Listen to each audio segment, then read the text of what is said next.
حق ہے اللہ تمہیں ایسے روزی دے گا جیسے پرندوں کو روزی دیتا ہے. کبھی امیجن کیا آپ نے پرندوں کو روزی کیسے ملتی ہے؟ حدیث میں ایسی پرند، اچھا ہو سکتا ہے انسانوں کے بارے میں فرمایا جاتا، نبی پاک فرما دیتے، جانوروں کے بارے میں فرما دیتے، پرندوں کے بارے میں کیوں فرمایا؟ سبحان اللہ. آپ کو دنیا میں پتہ ہے پرندے کتنے ہیں؟ ایک کیلکولیشن کے مطابق اس دنیا میں جتنے جانور ہوتے ہیں نا وہ انسانوں کا ملٹیپلائی بائی 10 ہوتا ہے. ٹھیک ہے، ہم 8 ارب ہیں تو وہ 80 ارب ہیں. ساری جانور، چوپائے اور جانور ہیں، انسیکٹس بھی اس میں ملا لیں. لیکن فرمایا پرندے اس کا ملٹیپلائی بائی 10 ہوتا ہے. اٹ مینس اس دنیا میں اپروکسیمیٹلی 800 ارب پرندے. ٹھیک ہے، 800 ارب پرندے روز کہاں سے کھاتے ہیں؟ کوئی سپلائی لائن کو جا کے ان کو درختوں پہ پہنچاتا ہے. کسی گھونسلے میں کوئی آپ نے کبڈ دیکھی، کسی گھونسلے میں آپ نے کوئی سٹاک دیکھا کہ جناب یہ کل کا چارہ ہے، یہ رات کا چارہ ہے، میرے چھوٹے چھوٹے بچے ہیں اس کے لیے چارہ ہے. Nothing else.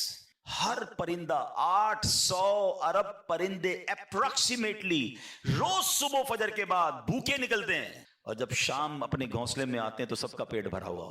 سب کو کون کھلا رہا ہے؟ کوئی تو ہے جو نظام ہستی چلا رہا ہے. میرا ایمان لاؤ نا، توکل کرو. جب پرندوں کو 800 ارب پرندوں کو روزی دے سکتا ہے، ارے میں اور آپ اشرف المخلوقات ہیں، میں ٹینشن ہی نہیں ختم ہو رہی کال کرو تھی نو ہے. سال بعد کیا ہوگا، بچی کی شادی کیسے ہوگی، میرے کاروبار کا کیا ہوگا، ارے مارکیٹ ڈاؤن ہو رہی ہے، ڈالر اوپر ڈالر نیچے، اسی ٹینشن میں مر گئے. اور جو رب چونٹی کو کن اور ہاتھی کو من دے سکتا ہے وہ اس نے مجھ سے بھی وعدہ کی. سیکھو نا حضرت ابراہیم سے. کاش یہ توکل نصیب ہو. تھوڑی ایج اور بڑھتی ہے. آپ نے ایک بار ایک بڑا کمال کا منظر دیکھا کہ ایک بندے کو سمندر میں اس کی ہلاکت ہو گئی، سمندر میں وہ ڈوب کے، مچھلیوں نے کھایا اس کی باڈی کو. تھوڑی دیر بعد اس کی لاش سمندر کے کنارے پہ آئی تو پھر جانوروں نے کھایا. اس کے بعد دیکھا کہ پرندے آئے، پرندوں نے بھی اس کی باڈی سے کھایا. آپ کے ذہن میں خیال آیا کہ یا اللہ یہ بندے کو قیامت کے دن تو کیسے اٹھائے گا؟ ایمان تو تھا مگر اس کی باڈی کے اجزاء تو 3 الگ الگ مخلوقات کھا گئی، اور قیامت کے دن یہ واپس کھڑا ہونا ہے اس نے. سبحان اللہ. آپ نے اللہ سے کہا وَإِذْ قَالَ إِبْرَاهِيمُ. پھر یہ دیکھیں حضرت ابراہیم کا یہ واقعہ بھی قرآن میں موجود، 3 پارے میں سورہ بقرہ. آپ کہتے ہیں وَإِذْ قَالَ إِبْرَاهِيمُ رَبِّ أَرِنِي كَيْفَ تُحْيِي الْمَوْتَى. حضرت ابراہیم نے عرض کی کہ اے میرے رب مجھے دکھا دے تو مردے کیسے زندہ کرے گا. ارشاد ہوتا ہے قَالَ أَوَلَمْ تُؤْمِنْ. اے ابراہیم ایمان نہیں لایا؟ تجھے یقین نہیں؟ اللہ ایمان لایا ہوں، مجھے یقین ہے، مگر میں ذرا دل سے دیکھنا چاہتا ہوں اور قرار آ جائے. میں عین الیقین چاہتا ہوں، میں اس کو مزید دیکھنا چاہتا ہوں. قال فخذ 4 من الطير. قرآن کہتا ہے رب نے فرمایا کہ اچھا 4 پرندے لے، فصرهن اليك ثم اجعل على كل جبل. فرمایا اس کو اپنے ساتھ ہلا لے، اپنے ساتھ مانوس کر لے، پھر ان کا ایک ایک ٹکڑا پہاڑ پر رکھ دے. منهن جزءا ثم ادعوهن ياتينك سعيا. فرمایا پھر انہیں بلا، وہ تیرے پاس چلے آئیں گے پاؤں سے دوڑتے. وَعْلَمْ أَنَّ اللَّهَ عَزِيزٌ حَكِيمٌ. اور جان رکھ اللہ غالب حکمت والا.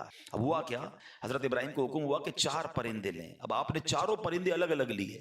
مور لیا، کبوتر لیا، آپ نے مرغ لیا اور ایک گدھ لیا. ان چاروں کو اپنے ساتھ تھوڑا ٹائم رکھا تاکہ وہ آپ سے انسیت پالے، تاکہ چاروں کے بارے میں کنفرم بھی ہو جائے کہ یہی 4 ہے، کوئی اور مکس نہ ہو جائے. اس کے بعد آپ نے چاروں کو ذبح کیا، چاروں کا قیمہ بنایا اور چاروں کا قیمہ مکس کر دیا. چاروں کا الگ الگ نہیں، چاروں کا ٹوٹل مکس کر دی، اور اس کے چھوٹے چھوٹے پیس سمجھ لیں 4 پہاڑ پر رکھ دیے، الگ الگ پہاڑوں پر. اور چاروں کی جو چہرے تھے یعنی ان کی کھوپڑیاں تھیں وہ اپنے پاس رکھی. اس کا قیمہ نہیں بنایا، یعنی ان کے سر آپ کے پاس ہیں چاروں پرندے کے، چاروں کا مکس قیمہ ہو چکا ہے، اور 4 الگ الگ پہاڑ پر رکھ دیے. قرآن نے کیا کہا تو انہیں پکارو.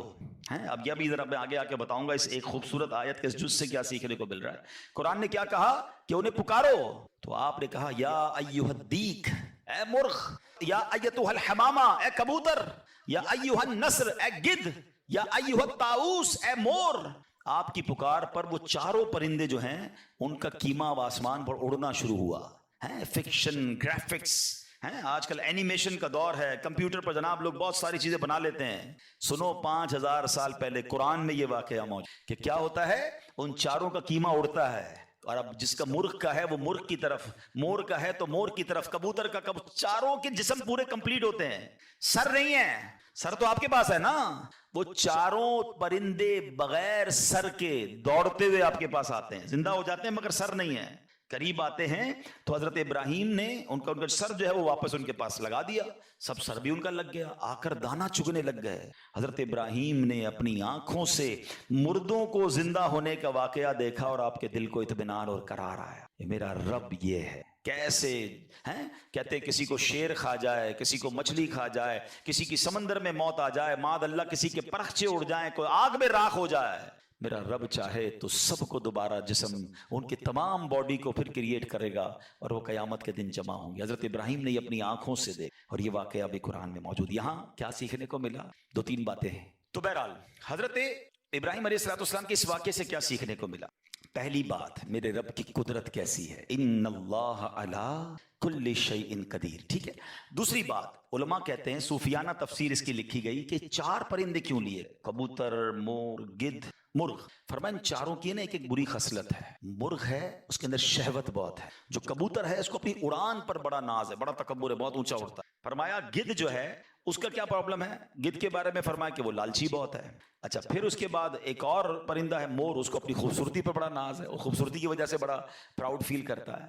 تو فرمایا یہ 4 بری عادتیں ہیں، اس کو ذبح کر کے یہ پیغام دیا گیا کہ اگر تم بھی اپنی اونچی اڑان، اپنے اونچے مرتبوں، اپنے اونچے مقام کا تکبر چھوڑ دو، اپنی خوبصورتی پر گھمنڈ کرنا چھوڑ دو، ہوس اور شہوت کے بعد اپنے آپ کو بچا لو، لالچ کر کے دنیا کے بال کے پیچھے بیڑا غرق اپنا نہ کرو، اگر ان عادتوں کو ذبح کر دو تو اللہ آج بھی تمہارے دل کو زندہ فرما دے۔ ان کو زندہ کیا نا، فرمایا ان عادتوں کو ختم کرو، رب تمہارے دل کو زندہ فرمائے گا اور اس میں نور داخل فرما دے گا۔ علماء نے اس کی صوفیانہ تفسیر یہ لکھی۔ اور اب ایک اور عقیدے کی بات بھی، کنفیوژن پھیلانے والے بہت کنفیوژن پھیلاتے ہیں، میں تو قرآن سے آج آپ سے بات کر رہا ہوں نا۔ اللہ نے کیا کہا کہ انہیں پکارو، وہ تو دنیا میں نہیں تھے پرندے، مر چکے تھے، کیما بن چکا ہے، کیما بنے ہوئے پرندوں کو رب کہہ رہا ہے پکارو۔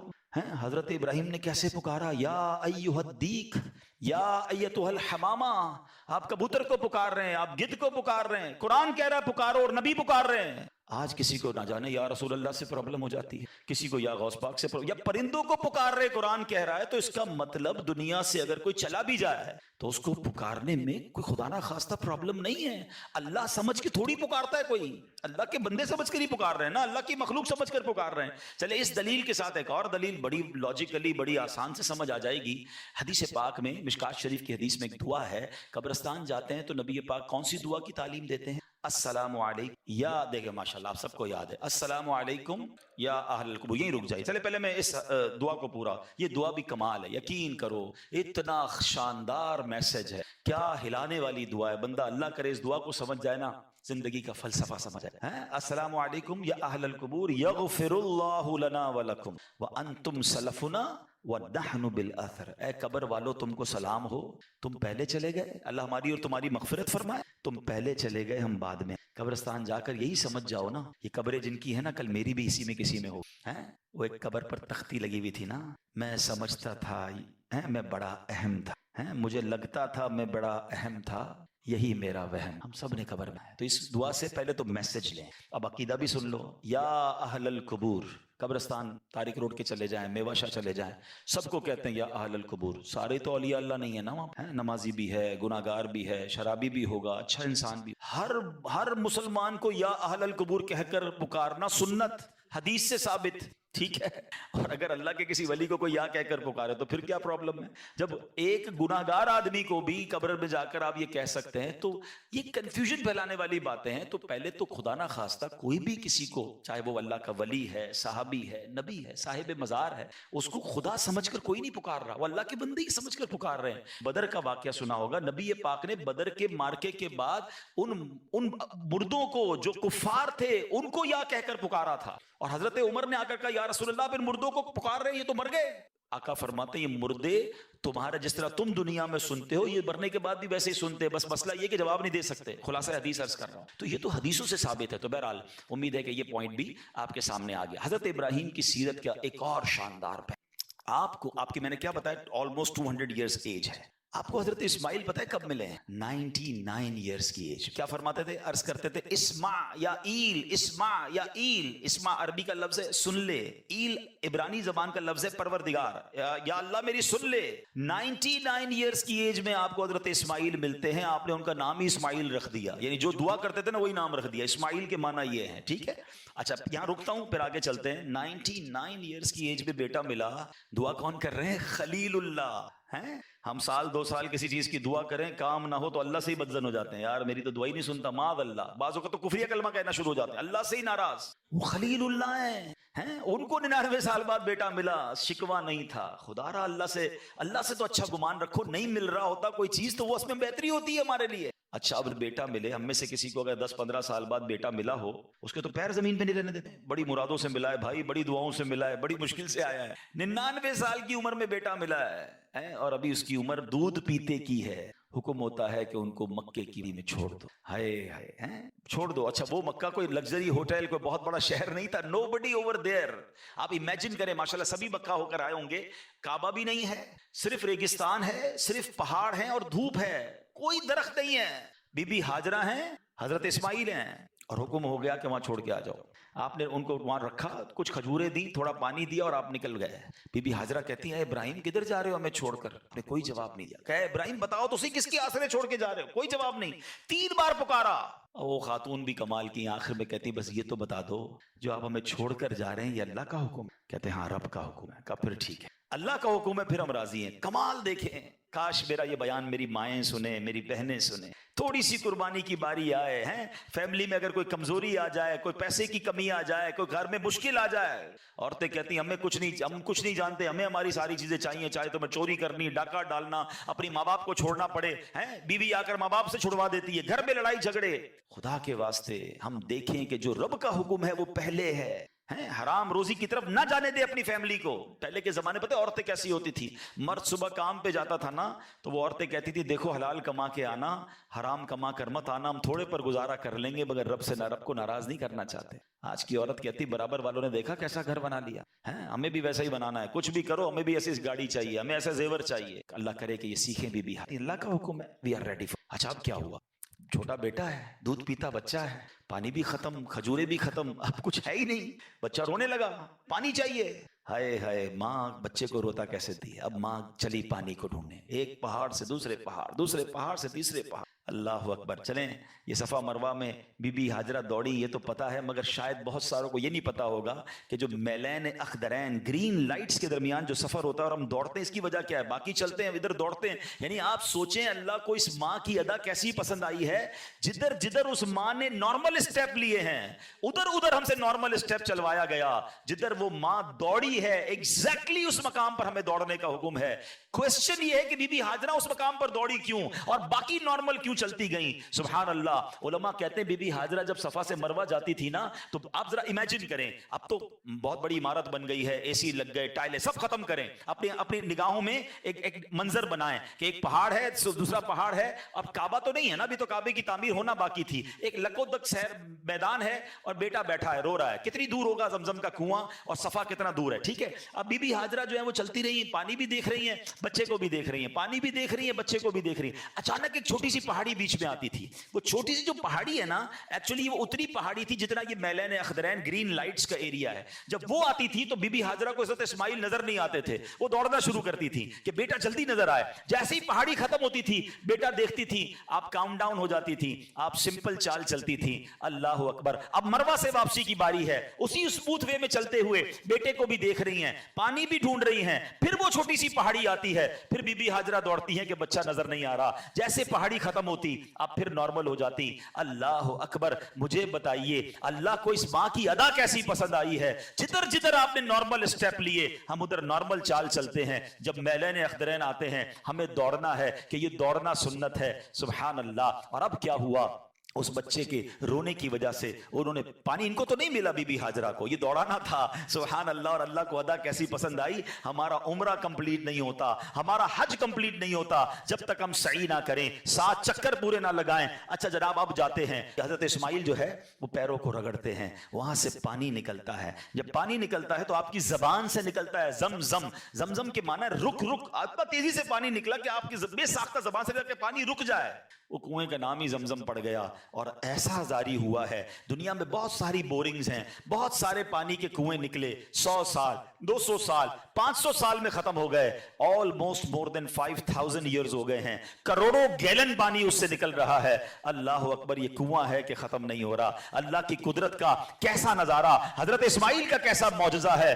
بیسٹ منرل واٹر اسے کہا جاتا ہے. بڑے ٹیسٹ کروائے گئے. میری ایک بار زمزم کے کنویں کے ایک انجینئر سے ملاقات ہوئی. وہ کہتا ہے روزانہ ہزاروں لاکھوں گیلن ہم سک کرتے ہیں, تھوڑی دیر کے لیے کچھ انچ یہ کنواں نیچے چلا جاتا ہے, مگر جب صبح واپس آتے ہیں یہ کنواں واپس اتنا ہی بھر چکا ہوتا ہے. یہ کدھر سے پانی آ رہا ہے, یہ کیسے جاری و ساری ہے, یہ اللہ کی شان ہے. اچھا جناب, اب پانی آ گیا. جیوگرافیکلی کو جنہوں نے تھوڑا دنیا میں دیکھا ہو, نہیں دیکھا تو کبھی گوگل پہ بیٹھ کے دیکھیے گا, کبھی دنیا کے میپ کو زوم کیجئے گا, آپ کو اندازہ ہوگا. پاکستان کو ہی دیکھ لیں. میں پچھلے دنوں ایجپٹ گیا, ایجپٹ کو خاص طور پہ دیکھیے گا, میری بات زیادہ سمجھ آئے گی. ایجپٹ کو جب آپ زوم کریں گے نا, آبادی بالکل بیچ میں اور سیدھی آبادی ہے, رائٹ لیفٹ بالکل خالی. میں نے کہا یار یہ لوگ سیدھی گلی کی طرح, ایک پوری روڈ کی طرح کیوں رہ رہے ہیں, رائٹ لیفٹ کیوں نہیں ہے؟ تو پتہ چلا اس پورے ایجپٹ کے اندر جہاں جہاں پانی ہے وہاں وہاں آبادی ہے. ہمارے بلوچستان میں کیوں زیادہ لوگ نہیں رہتے, کیوں ذرا پنجاب میں لوگ زیادہ ہیں؟ اس کی ایک بڑی وجہ یہ ہے کہ وہاں پانی نہیں ہے, صحرا ہے. جدھر پانی ہوگا